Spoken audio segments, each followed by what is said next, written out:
So what we're going to do is build us a little laptop. Now, the inspiration from this comes from some of the things that I've been doing in terms of distraction-free writing, and the Pi Top is also an inspiration. It uses a Pi 3. What I've got is I've got a Raspberry Pi 02W, and it's about the same capabilities of the Raspberry Pi 3. About the same speed, much lower power consumption, and that's kind of the whole thing with this laptop. It's got to be a low power consumption laptop. What we're going to do is we're going to have to run a display and the Pi off of a 10,000 milliamp hour battery. Now I've started prepping it a little bit, and what I've got, I just had a screw, put a screw in to locate where the screen is going to go. I bought a special keyboard to go into this case because the case is 8 by 8. That's a little over 3 inches deep. So I needed a small Bluetooth keyboard so that it would interface with the Raspberry Pi. Now I'll probably have a Bluetooth mouse as well, but for now I don't have one, so we'll skip that. A couple of things I bought special for this project was this display. Now this is an 8-inch display, just like the one you may have seen on my Vilros. Vilros sells a display for the Raspberry Pi where it actually has a Raspberry Pi case on the back of it and that type of thing. The problem with that display was it didn't have really it didn't have a VESA mount on the back, which I needed. But on the back of this, I've got a couple of things that's advantageous to this project. Number one, HDMI.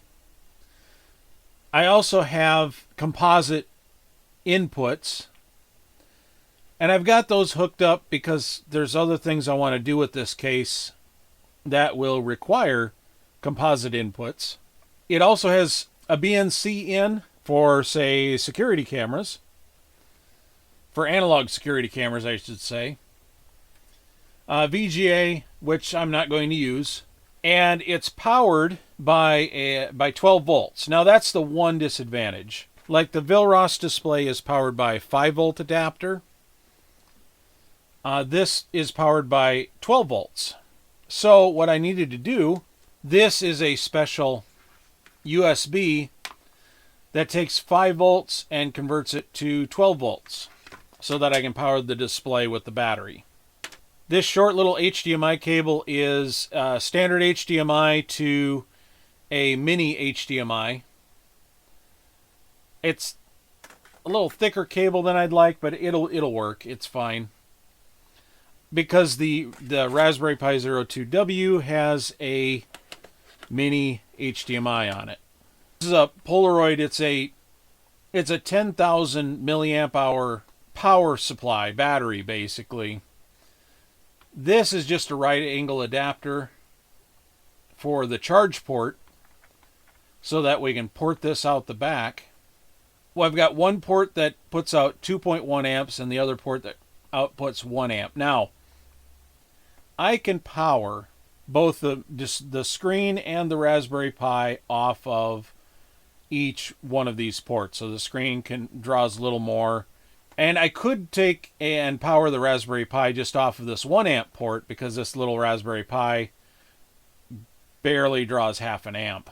I'm not going to do that because this screen has a USB port, and so I'm going to use the screen to power the Raspberry Pi. And this port, as I understand it, is rated for about an amp. So 5 volts, 1 amp. It'll increase the draw on the screen, and I don't think it's going to make a whole lot of difference, honestly.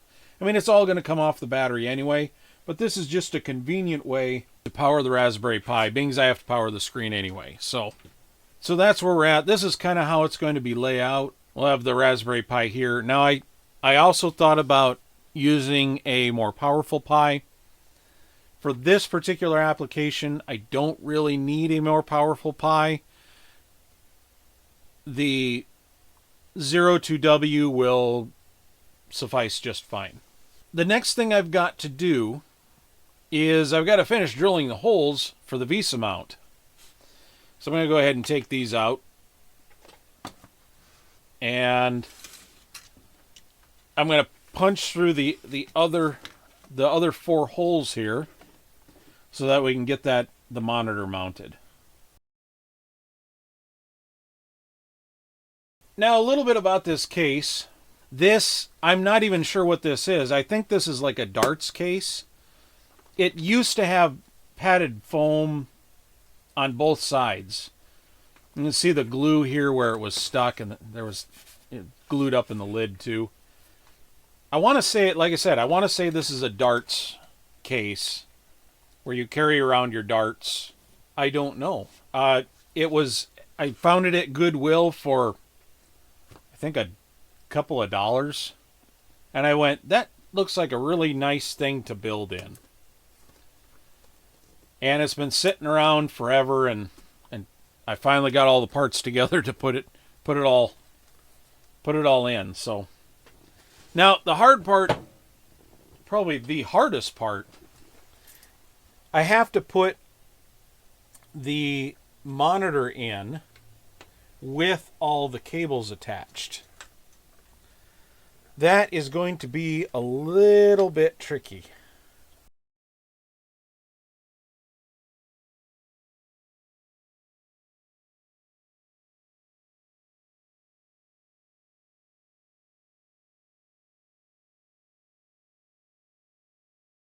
Thing I don't like is this plastic. It feels like it's on there really well, except that the minute I started drilling into it, I realized that nope, it's not on there very well at all. So that kind of sucks. I've got to try and get this plugged in. And this is going to be a little bit of a trick here too. Just enough room in here. There we go. That's not going anywhere now. Let's tighten these screws back up. Put the counterbalance in here. There we go. All right. So, next thing I need to do is I need to drill a little hole for the back for the USB port.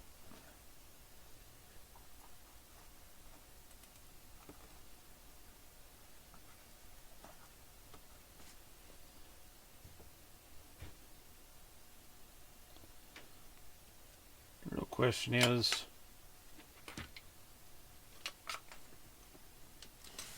does it reach?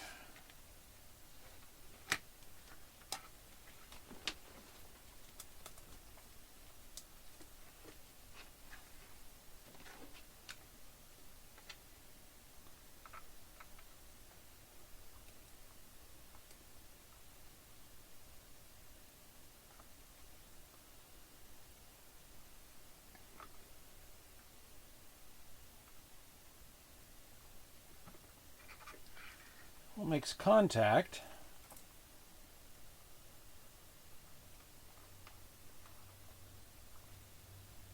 All right, let's see if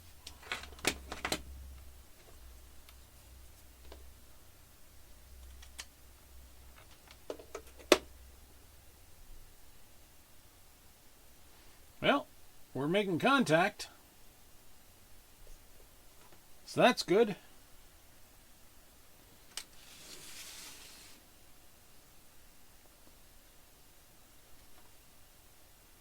That's what we want. Let's roll up some of this slack. That's the unfortunate part about this. Just using off-the-shelf parts is cables are a little long. There we go. That's in there. Do something nicer with those cables later, but for now, that'll have to work. Move that back maybe so you can see it. a little bit. Huh. I don't think this power supply is powerful enough.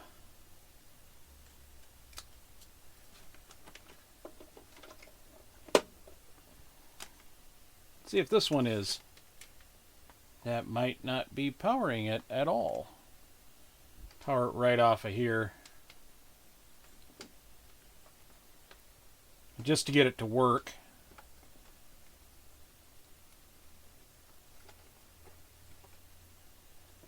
There we go. We've got a screen. Well, it's working. It's just on what I would call life support. We've got a desktop.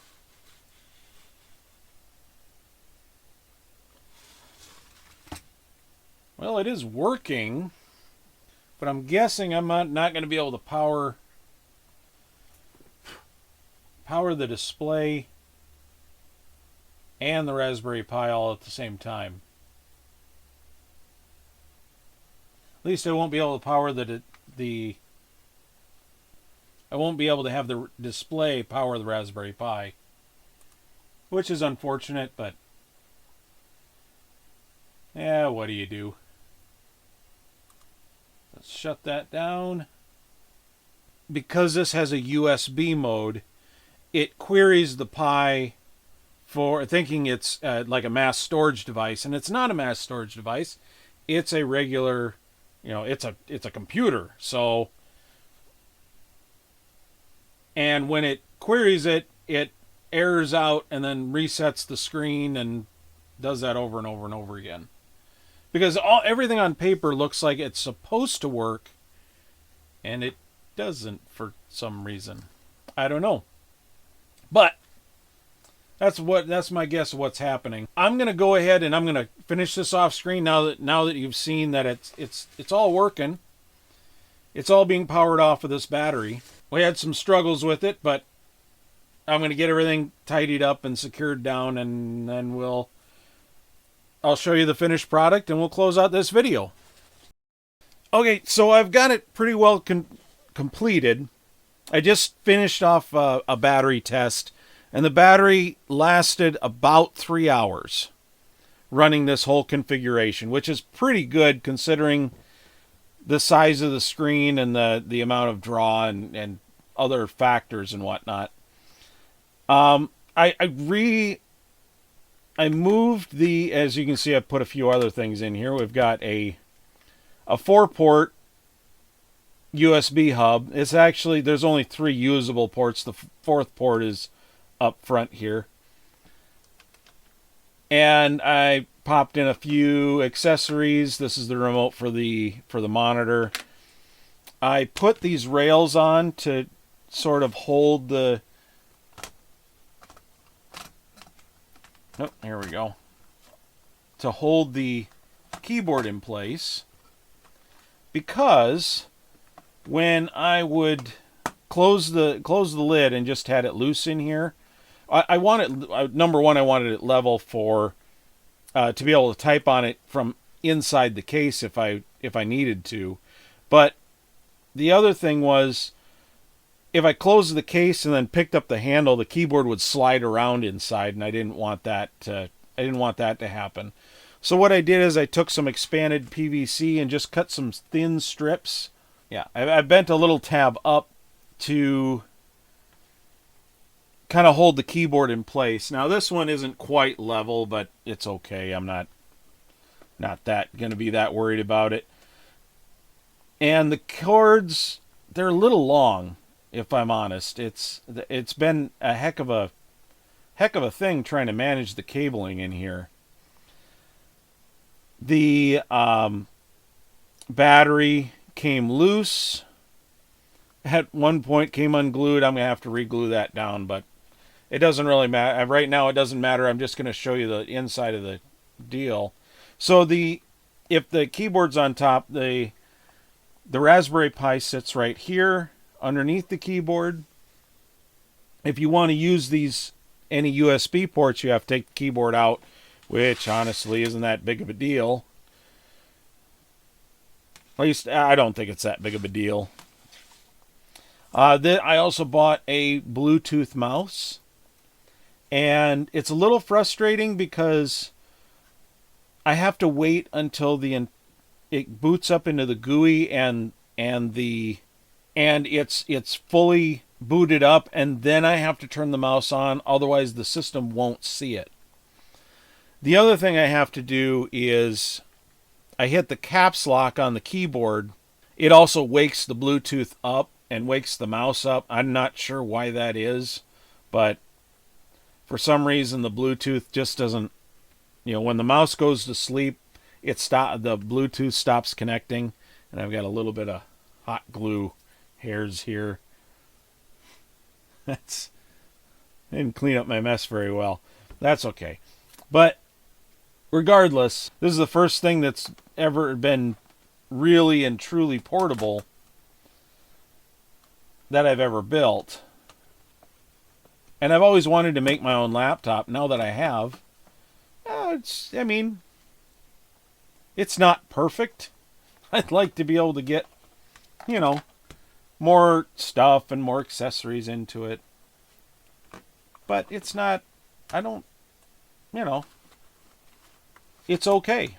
And I'm really happy that I was able to use this case. Now, if I had to do it again, what I'd probably choose is there are the little device cases at Harbor Freight.